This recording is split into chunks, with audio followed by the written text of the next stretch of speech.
जरा सोचिए, एक ऐसा शहर जो अपनी बेशुमार दौलत, आसमान चूमती इमारतों और लग्जरी लाइफस्टाइल के लिए पूरी दुनिया में जाना जाता है, अचानक वहां के एयरपोर्ट्स पर करोड़ों की सुपरकार्स लावारिस क्यों छोड़ी जा रही हैं? फेरारी, बुगाटी और लैम्बोर्गिनी जैसी गाड़ियां महीनों से धूल फांक रही हैं और उनके मालिक चाबियां गाड़ियों में ही छोड़कर रातों रात देश से भाग रहे हैं। आखिर ऐसा क्या खौफ है जो दुनिया भर के अरबपतियों को अपना सब कुछ छोड़कर दुबई से भागने पर मजबूर कर रहा है? क्या सोने और तेल से बना सपनों का यह शहर 2026 तक पूरी तरह खाली होने वाला है? बुर्ज खलीफा की इस चकाचौंध के पीछे छिपा वो असली डार्क सीक्रेट क्या है जिसे दुबई की सरकार और वहां का मीडिया पूरी दुनिया से छिपाने की कोशिश कर रहा है?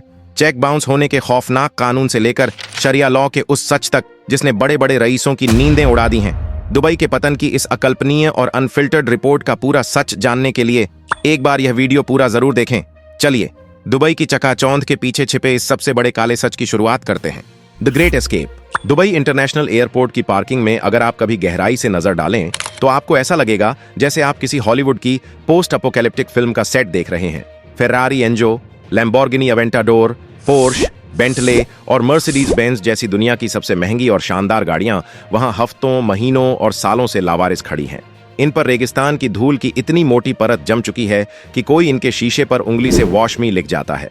सबसे हैरान कर देने वाली बात यह है कि इनमें से कई गाड़ियों के शीशे खुले हुए मिलते हैं और उनकी चाबियां इग्निशन में ही लगी होती हैं।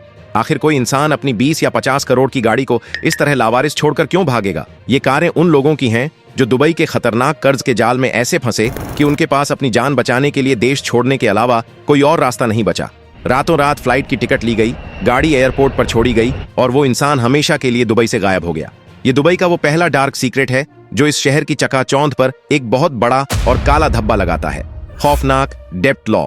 दुनिया के ज्यादातर देशों जैसे अमेरिका, ब्रिटेन या भारत में अगर आपका बिजनेस डूब जाता है या आप अपना कर्ज नहीं चुका पाते तो आपके पास दिवालियापन घोषित करने का एक कानूनी अधिकार होता है।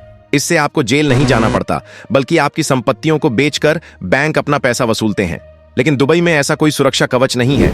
दुबई के कानून के अनुसार कर्ज न चुका पाना एक सिविल मामला नहीं बल्कि एक क्रिमिनल मामला है। यहाँ घर का किराया देने से लेकर गाड़ी खरीदने तक सब कुछ पोस्ट डेटेड चेक्स पर चलता है। अगर आपका एक भी चेक बाउंस हो गया तो पुलिस आपसे कोई सवाल नहीं पूछेगी, कोई कोर्ट का चक्कर नहीं होगा। आपको सीधे गिरफ्तार करके जेल की सलाखों के पीछे डाल दिया जाएगा। जरा उस खौफ की कल्पना कीजिए। 2008 की वैश्विक मंदी के बाद और फिर हाल ही के आर्थिक उतार चढ़ाव में जब कई विदेशी व्यापारियों के बिजनेस ठप हुए और उन्हें लगा कि उनका चेक बाउंस होने वाला है तो उन्होंने जेल की काल कोठरी में सड़ने के बजाय अपनी गाड़ियां एयरपोर्ट पर छोड़ी और अगली ही फ्लाइट पकड़कर अपने देश भाग निकले।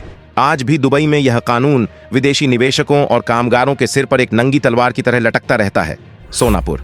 जब हम दुबई का नाम सुनते हैं तो हमारे दिमाग में बुर्ज खलीफा, पाम जुमेराह और दुनिया के सबसे बड़े शॉपिंग मॉल्स की तस्वीरें आती हैं।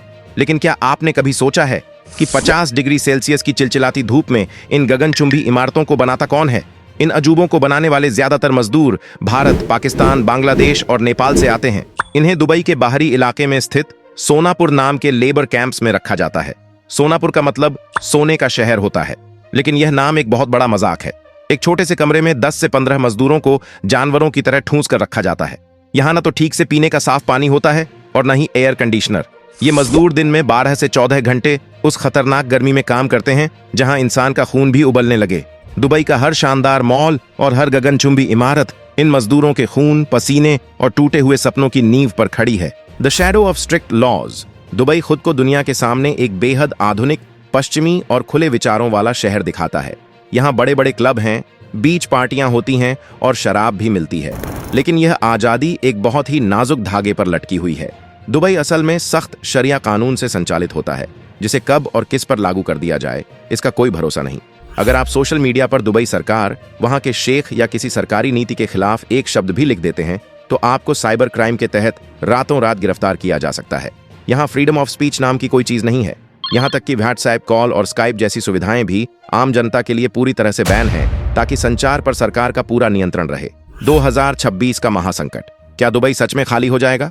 अब आते हैं उस सबसे बड़े सवाल पर, क्या 2026 तक दुबई सच में खाली हो जाएगा? इसके पीछे कुछ बहुत ही गंभीर आर्थिक और भू राजनीतिक कारण हैं जिन्हें मुख्यधारा का मीडिया छिपा रहा है। सालों से दुबई अमीरों के लिए एक टैक्स हेवन था। लोग यहाँ आते थे क्योंकि यहाँ कोई इनकम टैक्स या कॉर्पोरेट टैक्स नहीं देना पड़ता था। लेकिन अब खेल बदल चुका है।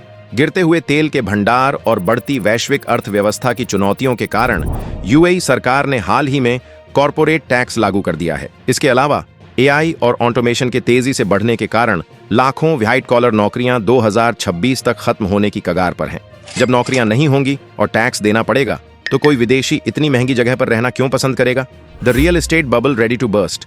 दुबई की अर्थव्यवस्था का एक बहुत बड़ा हिस्सा उसके रियल एस्टेट पर टिका है, लेकिन सच्चाई यह है कि दुबई में जितनी इमारतें बनाई जा रही हैं उतने लोग वहां रहने के लिए हैं ही नहीं। द वर्ल्ड आइलैंड्स नाम का वो महत्वाकांक्षी प्रोजेक्ट जिसमें समुद्र के बीच दुनिया के नक्शे जैसे कृत्रिम द्वीप बनाए गए थे, आज पूरी तरह से फेल हो चुका है। वो द्वीप वापस समुद्र में डूब रहे हैं और निवेशकों के अरबों डॉलर पानी में बह चुके हैं। प्रॉपर्टी डीलर्स कृत्रिम रूप से कीमतों को बढ़ा चढ़ाकर दिखाते हैं ताकि नए शिकार फंसाए जा सके। जिस दिन यह रियल एस्टेट का बुलबुला फटेगा, जिसकी आशंका 2026 के आसपास सबसे ज्यादा है, उस दिन दुबई की अर्थव्यवस्था को ऐसा झटका लगेगा जिसे संभालना नामुमकिन होगा। एनवायरमेंटल डिजास्टर्स और आर्टिफिशियल रेन। दुबई प्रकृति के खिलाफ जाकर बनाया गया एक शहर है। रेगिस्तान में जहां पानी की एक बूंद नहीं होती, वहां गोल्फ कोर्स और आइस स्केटिंग रिंक बनाए गए हैं। दुबई में क्लाउड सीडिंग के जरिए कृत्रिम बारिश करवाई जाती है, लेकिन प्रकृति से इस छेड़छाड़ का नतीजा यह हुआ कि हाल ही के वर्षों में दुबई ने भयंकर और अकल्पनीय बाढ़ का सामना किया है। सड़कों पर गाड़ियां डूब गईं, मॉल्स के अंदर पानी भर गया और एयरपोर्ट्स बंद करने पड़े। प्रकृति अब दुबई को यह चेतावनी दे रही है कि कंक्रीट और शीशे का यह महल अब और ज्यादा पर्यावरणीय खिलवाड़ बर्दाश्त नहीं कर सकता। लग्जरी लाइफस्टाइल का झूठा पर्दा। दुबई पूरी दुनिया में खुद को एक लग्जरी ब्रांड के रूप में प्रमोट करता है। इंटरनेट और विज्ञापनों में आपको सिर्फ वही दिखाया जाता है जो वहां का सिस्टम आपको दिखाना चाहता है। दुनिया भर के मशहूर चेहरों और प्रचारकों को मुफ्त में महंगी ट्रिप्स दी जाती हैं ताकि वो बुर्ज खलीफा के सामने खड़े होकर तस्वीरें खिंचवाएं और दुनिया को बताएं कि यह धरती का स्वर्ग है।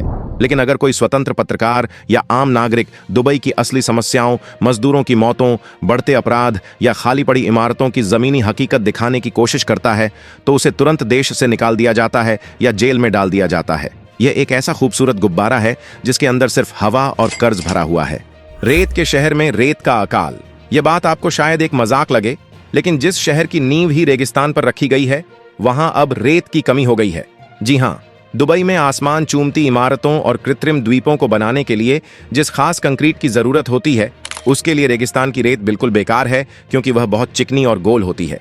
नतीजतन दुबई को अपनी इमारतें बनाने के लिए हर साल करोड़ों डॉलर खर्च करके ऑस्ट्रेलिया और दूसरे देशों से विशेष रेत आयात करनी पड़ती है। जिस शहर को अपनी इमारतें खड़ी करने के लिए 7 समंदर पार से रेत मंगवानी पड़े, उसके विकास की बुनियाद कितनी खोखली हो सकती है, इसका अंदाजा आप खुद लगा सकते हैं। तो दोस्तों, करोड़ों की लावारिस पड़ी सुपरकार्स से लेकर मजदूरों के खून पसीने से बने सोनापुर तक और टैक्स फ्री के उस टूटते हुए वादे से लेकर रियल एस्टेट के फटने वाले बुलबुले तक, दुबई का यह अनफिल्टर्ड और खौफनाक सच आपको कैसा लगा? अपनी बेबाक राय और अपने विचार हमें नीचे कमेंट्स में लिखकर जरूर साझा करें। अगर आपको सोने के इस शहर की चकाचौंध के पीछे छिपा यह फैक्ट बेस्ड, ज्ञानवर्धक और रोंगटे खड़े कर देने वाला सच पसंद आया हो तो इस वीडियो को तुरंत लाइक करें, इसे ज्यादा से ज्यादा शेयर करें। देश और दुनिया की ऐसी ही अकल्पनीय, रहस्यमयी और बिना किसी फिल्टर की सच्ची रिपोर्टिंग के लिए चैनल को अभी सब्सक्राइब करना बिल्कुल न भूलें। बेल आइकन को जरूर दबाएं ताकि हमारी हर नई डॉक्यूमेंट्री की नोटिफिकेशन आप तक सबसे पहले पहुंचे। जय हिंद, वंदे मातरम।